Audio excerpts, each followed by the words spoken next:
Hey everyone, my name is Taylor Sparks. I'm the editor-in-chief of Integrating Materials and Manufacturing Innovation. In today's paper, we're going to talk about attempts to try and model melt pool size in additive manufacturing using surrogate modeling. This work comes to us from two authors, Corbin Grohl and Young C. Shin at Purdue University. Now, this is a well-known problem. Trying to model the melt pool size is important.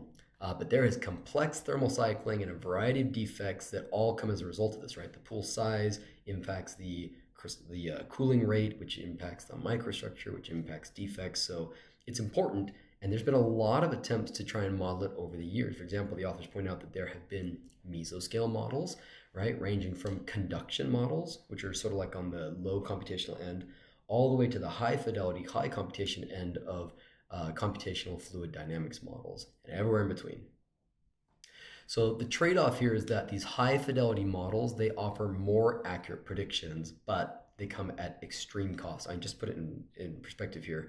It can take several days of computational time to simulate a laser scan distance of only a few millimeters. So you can't really do the whole part, let alone anything beyond a few millimeters. The authors spend a lot of time describing the different modeling efforts that have been deployed before finally mentioning that ultimately this comes down to a dilemma where you want the accuracy of the high fidelity model, but you want the computational reduction of these lower fidelity models. And is it possible to have your cake and eat it too, right? They point out that heat conduction models are computationally efficient and they can be applied to the larger domain multi-track cases, but they typically have low accuracy. So in this approach, this paper, they're going to try and develop a surrogate model that takes advantage of both these things so they can actually do modeling of multi-track scan patterns while achieving the high fidelity and the low computational cost of both of those different modeling approaches. So how are they going to get the best of both worlds? Well, the way that they're going to do it is they're going to actually generate training data for a surrogate model by running both the high fidelity model and the conduction model on this 3-track scan pattern of a molten pool where the width and the depth are extracted at a high frequency.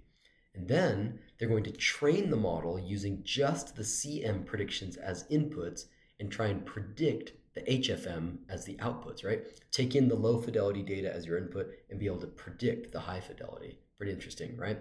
By trying to output this high fidelity prediction, they could potentially, if they learn how to make that mapping, that correction function, they could then be able to predict the entire area.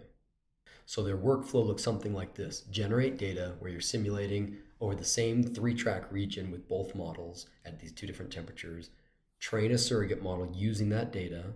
Simulate the conduction model over that entire pattern. And then input these CM predictions from step 3 to the trained surrogate model from step 2 to predict the high fidelity pattern for the entire pattern.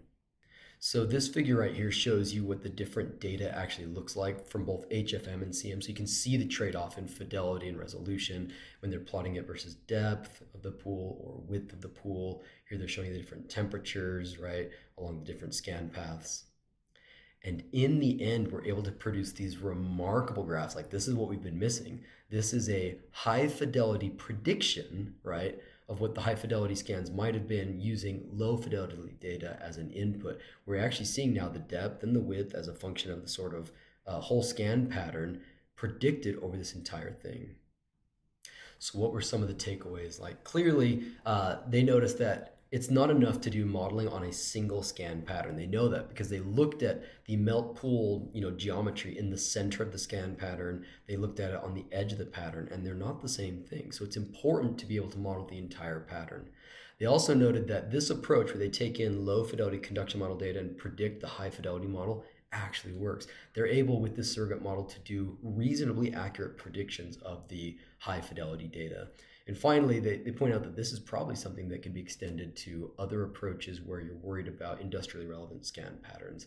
So I hope you will check it out and learn more in the latest issue of IMMI.